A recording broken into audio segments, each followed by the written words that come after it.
You're listening to Policy Room by SPRF.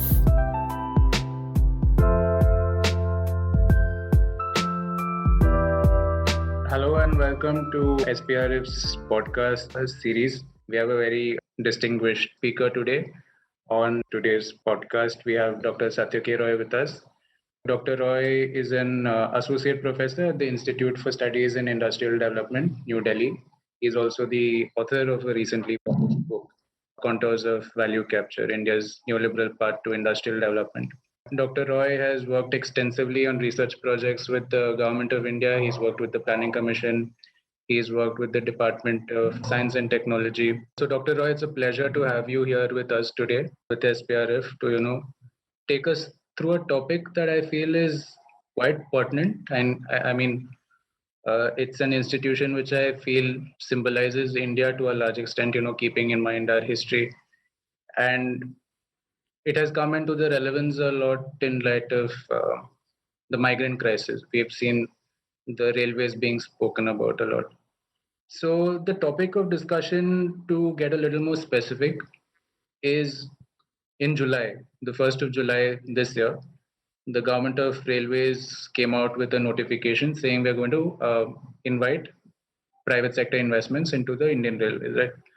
So the chairman of the railway board has gone on to say that we'll be calling for this is only applicable to 5% of our passenger trains as of now. The government of India is hoping to raise about 30,000 crores, and they're saying that we will have about 109 trains. So the intent, supposedly, that the government is laying behind this move is that they're saying, we want to modernize the Indian railways. We want to reduce the demand supply gap in passenger transport. So no one really denies that the Indian railways is in it's in a difficult spot, if one could describe it that way. So, Dr. Roy, coming to that, do you think this move by the government of India is the right way to address this issue of modernizing and increasing the capacity of the Indian railways? Okay, let me begin by saying that as you have mentioned, that the government has come out with a vision document of Railways 2030, and where it says that it wants to modernize and also to expand the capacity of railways, as you mentioned. And the immediate proposal is that they want investment to do all this. And the government doesn't have that much of money, the same kind of argument which is usually given in other sectors also. I'll come to that. And so they roughly require about 50 lakh crores of investment to do all this by 2030. And in order to do that, they have identified around 109 busy routes, and there would be 151 trains would be handed over to private players, and that would be for 35 years, because usually the service life of these rolling stocks, engines, and train bogies is about 30 years. So these busy routes should be handed over to private players for 35 years to do business. And this, as you know, that it has been divided into 12 clusters, and these clusters should operate as independent business projects. So these would be handed to particular companies to manage these particular clusters. Now, coming to the question of privatization, I would first of all say that this is not that it is happening only in India. If you see the global experience, there had been a privatization spree, particularly pre-2000. And the sectors which are mostly chosen for privatization are basically, you can say, energy, infrastructure, and then you have finance and mining. These are the four major sectors. And you do not find much cases of privatization in manufacturing these days. It is basically these four sectors where the privatization is taking place. And coming to the question of railways, it has happened in Britain, it has happened in Argentina, in developing countries, it is happening in Bangladesh, in New Zealand, it has happened in Japan, China, and all these countries are basically trying to manage these railways through privatizing public sector, or public management is gradually being privatized. Now, the question is how relevant it is for India. But before coming to that, apart from the countries that we see, which have privatized during this period, the international experience also suggests, because World Bank has come up with a study which mentions a sample of around 150 countries. And they have surveyed the process of privatization that have taken place. And the study suggests that pre-2000, the number of privatization that has happened in these countries of large and medium public enterprises is more than 8,000. But if you consider, and I'm talking about a period of 1988 to 1998. So if you just take these 10 years, the number of privatization that has taken place is more than 8,000 across these countries. Now, but if you consider the period post-2000, it has drastically dropped to about 1/4. It is close to 2,000 only. So what I'm saying that even if there is a trend of privatization which is going on because of the World Bank and IMF policies, late policies, basically neoliberal policies, where everything has to be determined by the market forces, and also you have to establish private property where you have public ownership. So this was going on with a great speed in pre-2000, particularly covering OECD countries and Latin American countries. But now the geography of privatization has shifted in post-2000. First of all, the number has declined. In advanced countries, you will not find much privatization taking place these days, because there are a lot of contentious issues emerging, particularly for the sectors which cater to the largest section of the population related to services like transport, like water, sewage, and all this, electricity. So the privatization, the speed of privatization has declined even in advanced countries in pre-2000 to post-2000. But in developing countries, again, we will see in case of South Asia and particularly transitional economics of Eastern Europe, where you find this privatization is taking place. And in that context, I think that this is nothing new which the government of India is thinking. It is not actually originating, as they say, that because of the reasons of the financial problems and kind of stress that the railway is facing, so we have to privatize. I don't think that it is driven by the necessities that have emerged internally. Rather, it is a larger process of selling public sector assets to big corporates and multinational companies, because as you know, that in railways, in several kinds of activities, 100% FDI is now allowed. So foreign players are also invited to take part in this process of privatization. It's interesting that you mentioned that this doesn't necessarily have to do with what is happening, just internally to India, but it's part of a global phenomenon. It's interesting you mentioned that because the Ministry of Railways, in a submission to the Standing Committee of the 17th Lok Sabha, it made a quite an interesting submission in saying that there are certain factors that are beyond the control of the Ministry of Railways, such as, and it happened to mention a number of factors. So one of them, like you just hinted at, is the demand it's an overall slump in the economy. And that, I think, we could relate it to an extent to the decline in freight loading. You could probably go into a little more detail on that, which is pertinent to the Indian Railways in particular, because 67% or more or less of the railways revenue receipts comes from freight, right?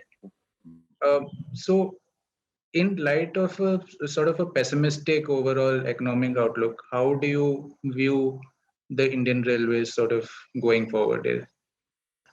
Okay, so of course there are some some fact tendencies which we see within the functioning of the railways, which I also do think are part of this whole process, in the sense that, as you mentioned, that the economic slump that has affected all sectors, and it has also affected railways. And it has affected railways in terms of finance, as you mentioned, that railway is revenue is largely dependent upon goods freight, and around 67%, and roughly 32% comes from passenger tickets. So the government's argument is that the operating ratio is very high compared to other countries, and so you have a little surplus. And if you want to expand and modernize, you cannot do without with that surplus, and you have to depend upon foreign players as well as private players. Now, coming to the question how it has affected this freight and passenger travel, uh, I would say that in case of goods freight, the change that has basically happened is that the importance given to roadways have been asymmetric, in the sense that government uh, has given much more importance to roads. Investment has gone to roadways, which are basically uh, resource from motor vehicle cess. So anyone who is paying motor vehicle cess, even someone in any part of the country, would be providing resources for a road development in a particular region. So what I'm saying, that there is a general policy of mobilizing funds for roadways, but in case of railways, you'll find it basically depends upon debt-free transfer. What has happened in roadways, it is not the case in case of railways. Basically, the central government, they give some loans, and capital investment basically depends upon non-budgetary resources, which is financing, and the Railway Finance Corporation, they mobilize funds from the market, and other ways of mobilizing. So more and more your operating ratio is higher. So you basically, in case of railways, you are depending upon this uh, extra budgetary resources. And so railway is becoming indebted. There is a possibility, even if they're producing surplus, but there is a possibility if it goes on like that, then they would not have enough money for this kind of investment that is required for restructuring and modernization. But why this is happening?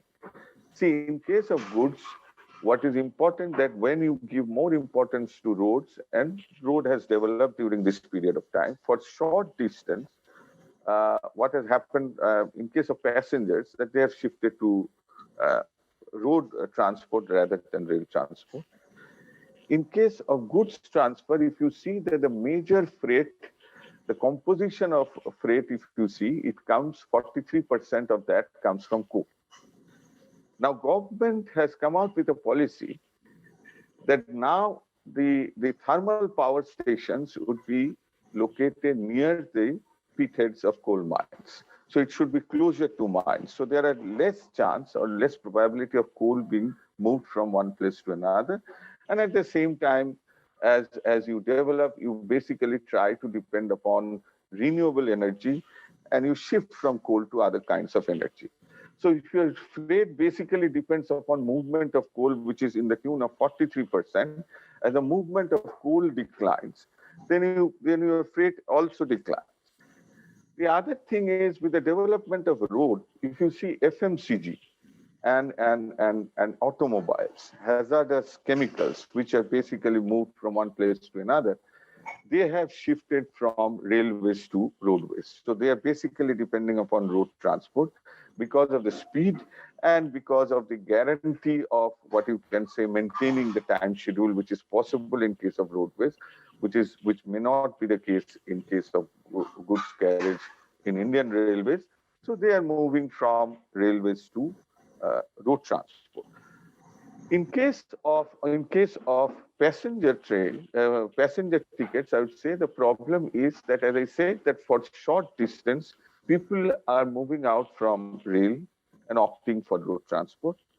The second is you cannot easily increase the price of tickets. Now, I would say that it is a problem for a country like India, where even today the large section of the population who opt for rail transport are basically poor and lower middle class people. And here the market demand is really price elastic. So even if you want to increase the price, there would be a drastic fall in demand. And that has happened. There is evidence because if you look at the CAG report on railways, you will find that after this flexi fare system has been introduced, there is a drop in passenger carriage. Number of passengers carried by railways have declined because of this, particularly in the upper segments. So in the upper segments like AC3 tire and things like that, in those segments also price is demand elastic. So you cannot easily raise the price for passenger traffic. The third important point regarding this passenger tickets is that now air travel is more or less competitive for certain segments of train travel. So, and this is being recognized by the government also in certain regions and certain routes, even because of this low air price. What has happened that people have moved from trains to flight. And that has also created the problem that you cannot easily raise the price of the passenger ticket price. So what I'm saying that there is a problem of generating revenue, and that has probably prompted this government to look for investment elsewhere. But my point is that all this is happening because there is low investment on the part of the government. You have to expand the railways. Railway tracks need to be expanded. The congestion in certain routes, the capacity utilization is around 100%. So if you want to expand and if you want to maintain time, if you want to provide a competitive, a comparable advantage vis-a-vis road transport to railways, even to goods carriage, there has to be certain investment that has to take place, and you have to modernize your rail tracks. You have to modernize your maintenance of the railways. You have to modernize the signaling system, and all these are required, which requires investment. Of course, currently, if you see, the finance is little stressed, and that might be given as a reason as a rationale for privatization. But I would say that the investment which were to be done, which was supposed to be done by the government, if you're not doing that, and then if you say that the operating ratio is very high, and so you do not have surplus, and so you have to privatize, then that is basically making an argument of privatization only. And it is not actually derived from the conditions which emerge. The conditions emerge basically because of the economic slowdown. The conditions have emerged because of the particular structure of traffic, and conditions emerge because of the changes that have happened in the economic scenario, in the production process, and rail has to respond to that. And since you are a public sector, so the government has a particular role to do that, to do the necessary investments, and modernization is required, rather than just observing and then selling out the public sector to private players. Dr. Roy, just 2 points, just going off from where the remarks that you made. You mentioned this is something that came up during our study also of the railway in general. The importance of low cost airlines, and that's something that you mentioned. But even considering that factor, when you look at the numbers in terms of the number of seats, either when you classify them as, say, the seats classified as upper class seats or as secondary seats, we see that there is a definite increase in the proportion, either in terms of the number of passengers or in terms of revenue. There is a trend that is seen of the importance of upper class seats as opposed to the seats that are used by the majority of Indians traveling by rail. There is a trend towards you know, an increase in upper class um, fares and number of passengers increasing. So that is one observation that I think is important to note in light of this conversation. And secondly, you also mentioned you listed a number of industries, I think around four, in which there is a trend towards privatization post 2000. Um, Mining was one of them, and you also mentioned that 43% of the rail freight comes from coal, which is also important because, as we know, there is also a proposal to commercialize the Indian coal sector, coal mining. The government has, I think they've received bids for around 19 of the initial list of 41 coal mines. And one of the points that was made there is that, imported coal is cheaper to a large extent because of the rail freight being so high.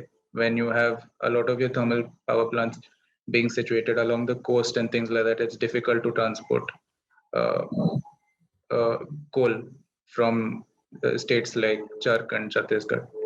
So, given that, do you think the to slightly digress, do you think that argument is justified in this context? See, first of all, regarding the number of passengers in upper class vis-a-vis the number of passengers who are opting for air travel, I would say that it is true what you mentioned, that the number of passengers has slightly increased, and in terms of proportion of revenue also, because now you can charge a higher price. It is not a fixed price in flexi fare. So for high upper classes, the revenue which has been generated by this process in proportion has increased. But at the same time, it also mentions that because of this flexi fare, the number of passengers, total number of passengers that have been after this new process have been introduced, there is a drop in the number of passengers, particularly in AC3 tier and other things where people are opting. Just think that if you did not have the kind of options that we have to travel in flight, then the whole number of passengers would actually, they have opted for railways only. So there is a shift, and you have to compete with you cannot say that the earlier situation is better.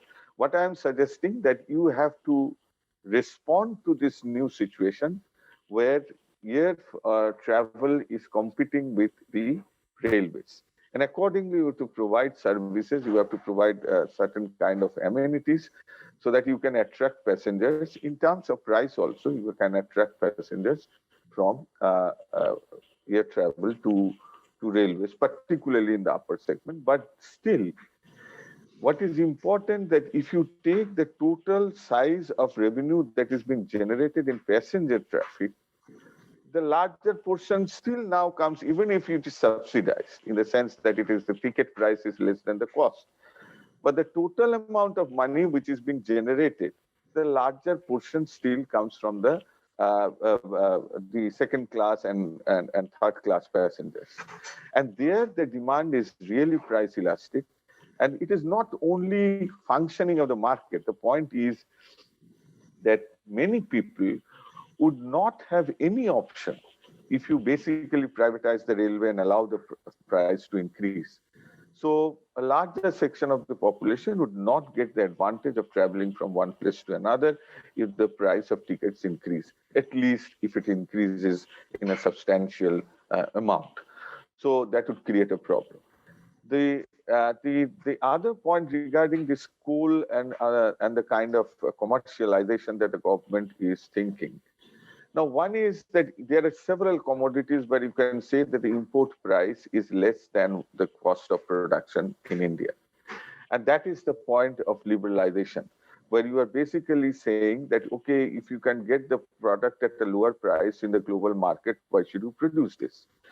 Now, of course, this is the argument which can be made in every sector, considering the kind of technology which is being used in mostly Western countries, the choices which are being determined, the preferences which are being conditioned by Western markets, they actually dominate the process of creating technology. So even if you consider, take the case of car industry, take the case of other industries also, anyone can argue, even for rice, in food grains also you can argue, and the government had did that. That if you can get a rice from Thailand at a lower price, why should you produce this? Now, this kind of argument is basically responding to immediate situations. It can happen for very short period of time. You can argue like that. But you are basically not creating the productive capacity of the economy. In case of coal, I would say that, of course, this is an important argument, that if you can situate the thermal power plants near the coal pit, then the transaction cost reduce. The transaction cost gets reduced, and because of that, you can have a policy to have thermal power plants near these coal pits. That would affect, even if you are not importing, I'm saying.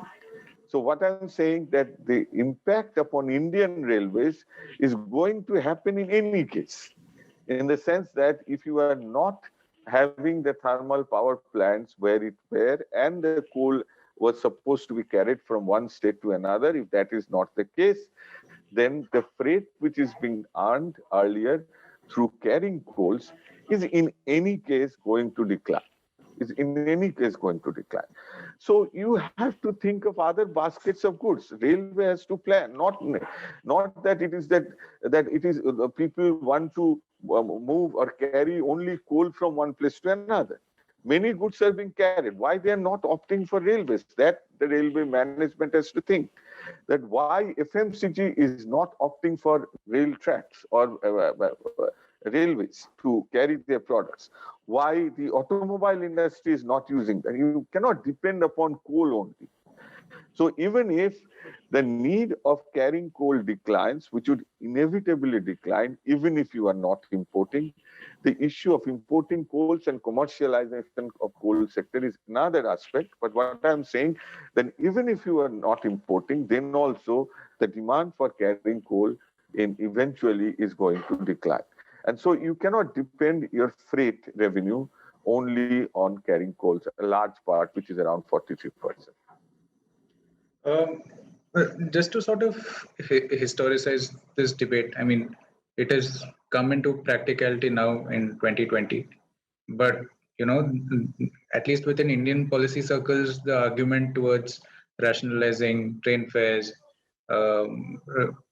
financial reforms within the Indian Railways, or for that matter, administrative reforms within the Railway Board. These are not, they aren't like really new arguments.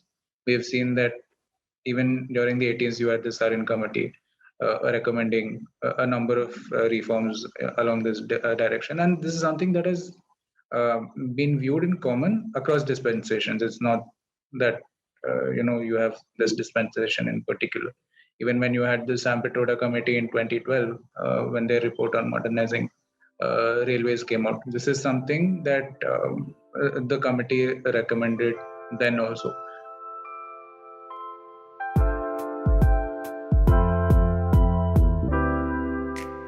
Thanks for tuning into this episode when Nikhil Mathew, Research Associate at SPRF, discussed the issue of railway privatization in India with Dr. Satyaki Roy. Stay tuned for part 2 where the conversation continues. See you next time at Policy Room, produced by the Social and Political Research Foundation.